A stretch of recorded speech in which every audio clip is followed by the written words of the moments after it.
Assalamualaikum warahmatullahi wabarakatuh. Saya Windus Dita Putri dengan NIM 2301111776 dari kelas D Program Studi Administrasi Publik. Di sini saya akan menjawab pertanyaan-pertanyaan ujian tengah semester mata kuliah perilaku organisasi. Ini jawabannya. Pertanyaan pertama adalah, menurut Anda apa pentingnya mempelajari mata kuliah perilaku organisasi? Jelaskan.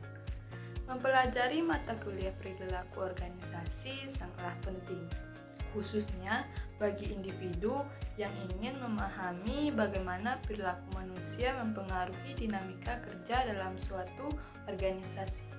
Berikut adalah beberapa alasan pentingnya mempelajari mata kuliah ini. Yang pertama adalah memahami dinamika interaksi antar individu dan kelompok. Perilaku organisasi memberikan wawasan tentang bagaimana individu, kelompok, dan struktur organisasi saling berinteraksi. Dengan memahami elemen-elemen ini, seorang dapat meningkatkan kemampuan untuk bekerja sama dalam tim, pengelolaan konflik, serta pembangunan hubungan kerja yang efektif.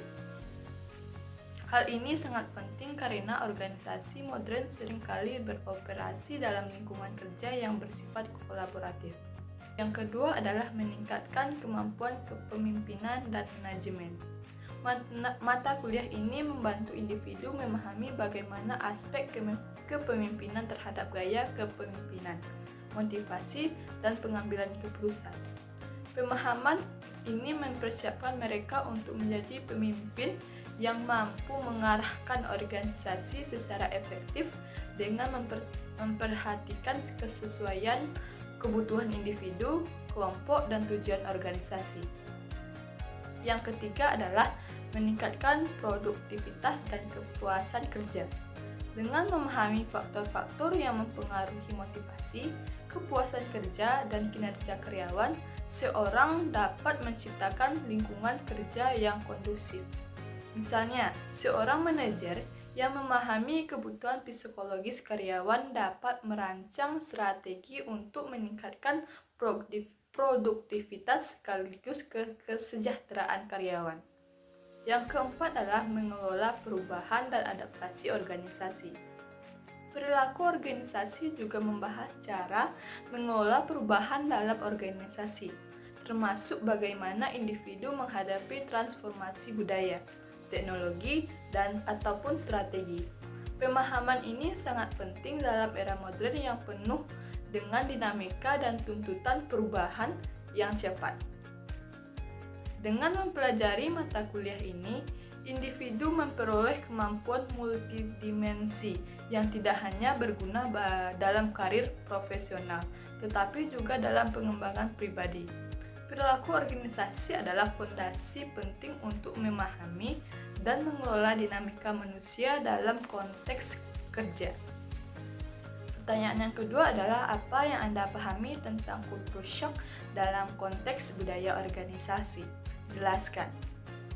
Kultur shock dalam konteks budaya organisasi adalah kondisi atau pengalaman disorientasi, kebingungan, atau ketidaknyamanan yang dialami seseorang ketika mereka berhadapan dengan lingkungan budaya organisasi yang baru dan berbeda daripada yang sebelumnya mereka kenal atau terbiasa.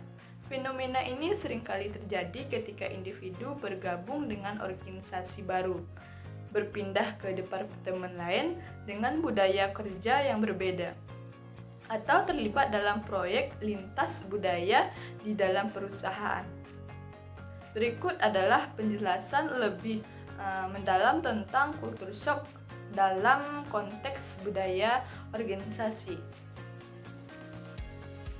Yang pertama adalah dalam budaya organisasi, kultur shock merujuk pada kesenjangan antar ekspektasi individu terhadap nilai, norma, dan perilaku di tempat kerja dengan kenyataan yang mereka temui.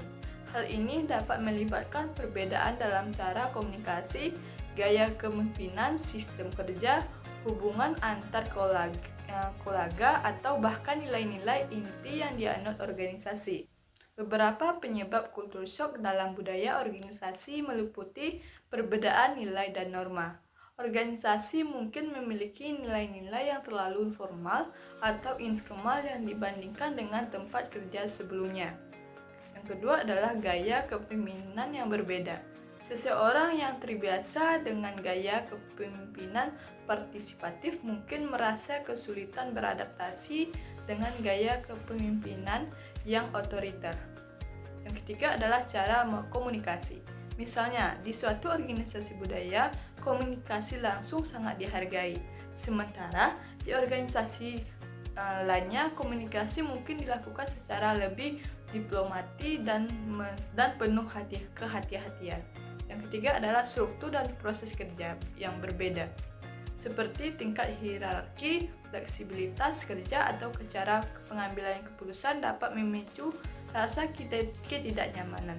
Yang keempat adalah ekspektasi terhadap perilaku organisasi. Individu mungkin menghadapi perbedaan dalam cara interaksi sosial, seperti cara menyapa rekan kerja, tingkat keakraban, atau formalitas dalam hubungan kerja. Seorang yang mengalami kultur shock di organisasi dapat menunjukkan gejala yang berikut: merasa stres atau cemas terhadap situasi kerja, kebingungan tentang cara berinteraksi dengan kolega atau atasan, ketidakpuasan atau penurunan motivasi kerja, sulit memahami aturan tidak tertulis dalam organisasi, ketidakmampuan beradaptasi dengan rutinitas kerja yang baru. Proses kultur shock biasanya terjadi dalam beberapa tahap. Yang pertama adalah tahap antusias. Individu merasa senang dan termotivasi untuk bergabung dengan organisasi baru yang terlihat menarik. Tahap kebingungan, mulai merasa muncul ketidaknyamanan karena perbedaan budaya, organisasi, dan kesulitan beradaptasi. Tahap penyesuaian, individu mulai mengembangkan pemahaman tentang budaya organisasi dan mengubah pendekatan mereka terhadap situasi. Tahap penerimaan, individu merasa nyaman menerima budaya organisasi dan mulai bekerja secara efektif dalam lingkungan tersebut. Secara keseluruhan, kultur shock dalam budaya organisasi merupakan tantangan adaptasi yang muncul ketika seseorang menghadapi perbedaan nilai, norma, atau sistem kerja dalam lingkungan organisasi baru. Meskipun berpotensi menimbulkan kesulitan, kultur shock juga merupakan kesempatan bagi individu untuk memperluas wawasan, mengembangkan keterampilan interpersonal, dan meningkatkan fleksibilitas dalam bekerja. Organisasi yang memahami dan mendukung karyawan selama proses adaptasi budaya dapat menciptakan lingkungan kerja yang lebih inklusif dan produktif. Pertanyaan ketiga adalah jelaskan proses bagaimana budaya organisasi terbangun dan dibangun. Proses terbentuknya atau dibangunnya budaya organisasi. Budaya organisasi tidak muncul begitu saja. Budaya ini berkembang melalui proses yang panjang, melibatkan berbagai elemen seperti nilai-nilai, kebiasaan, tradisi, dan norma yang diterapkan dalam sebuah organisasi. Proses pembentukan budaya organisasi mencakup campuran kepemimpinan, sejarah, tujuan bersama, serta interaksi antar individu di dalam organisasi itu sendiri. Berikut adalah tahapan dan elemen proses bagaimana budaya organisasi dibangun. Yang pertama adalah visi misi organisasi. Proses pembentukan budaya organisasi dimulai dari visi dan misi organisasi. Visi menggambarkan arah dan tujuan besar organisasi di masa depan, sedangkan misi menjelaskan cara untuk mencapainya. Visi dan misi memberikan landasan nilai-nilai inti yang akan menentukan cara kerja organisasi dan perilaku orang-orang di dalamnya. Contohnya, sebuah perusahaan dengan visi menjadi pemimpin dalam inovasi teknologi akan mendorong budaya inovasi, kreativitas, dan keberanian mengambil resiko. Kedua adalah peran pendiri dan pemimpin. Budaya organisasi seringkali dibentuk oleh pendiri atau pemimpin awal organisasi.